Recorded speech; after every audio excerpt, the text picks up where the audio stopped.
কি এমন মাছ ধরেছিল সেদিন মা বাবা, যা ধরতে ধরতে কিনা রাত হয়ে গেছিল। তো চলেন আজকে দেখাবো পুরোপুরি কি কি মাছ পেয়েছিল সেদিন রাত্রেবেলা, সেই সমস্ত মাছগুলোর একটা ছোটোখাটো মিনি ব্লগ।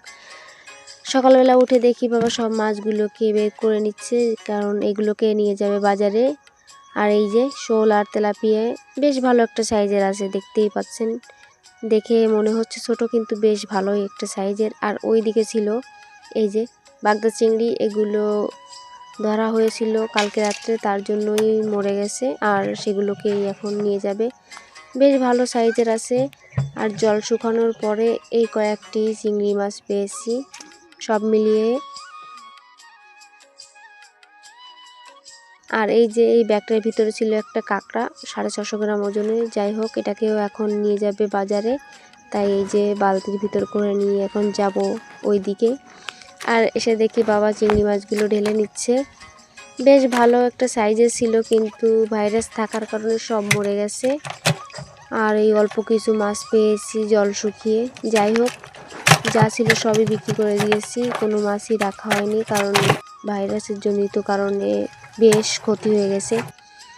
আর সেদিন রাত হয়ে যাওয়ার একটাই কারণ ছিল, সেদিন মায়ের হাত ভালো ছিল না, যেহেতু মায়ের হাতে প্রচণ্ড আকারের ব্যথা, তাই আর অল্প অল্প করে ধরতে ধরতে রাত হয়ে গেছিলো। আর এই যে এগুলো নিজের হাতে চাষ করে বড় করা গলদা চিংড়ি। যাই হোক, এগুলোকে এখন সুন্দর করে ওজন করে নেবে, যেহেতু বাজারে নিয়ে যাবে, তার জন্য ওজন করে নিয়ে গেলে ভালো হয়, বোঝা যায় যে কতটুক হয়েছে মাছে, আর বিক্রি করতেও খুব সুবিধা হয়।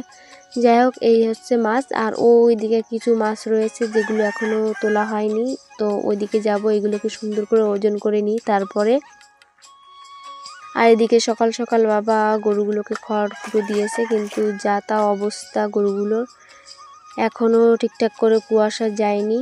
আর পরিবেশ খুবই খারাপ, সব দিকে কেমন জানি একটা হতাশা আর অন্যরকম পরিবেশ। যাই হোক, বাকি মাছগুলো আমি একটা ছোট পলিতে করে রেখে দিচ্ছিলাম। আর এই দিকে দেখি অটোসোনা এসে হাজির, সে নাকি এখন বাজারে যাবে, তো একদম রেডি হয়ে চলে এসছে।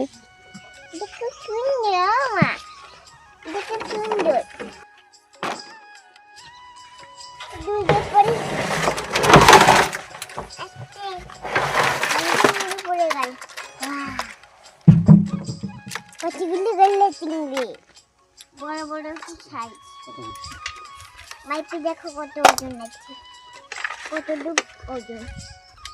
আগে ওটা মাপো, আগে দেখি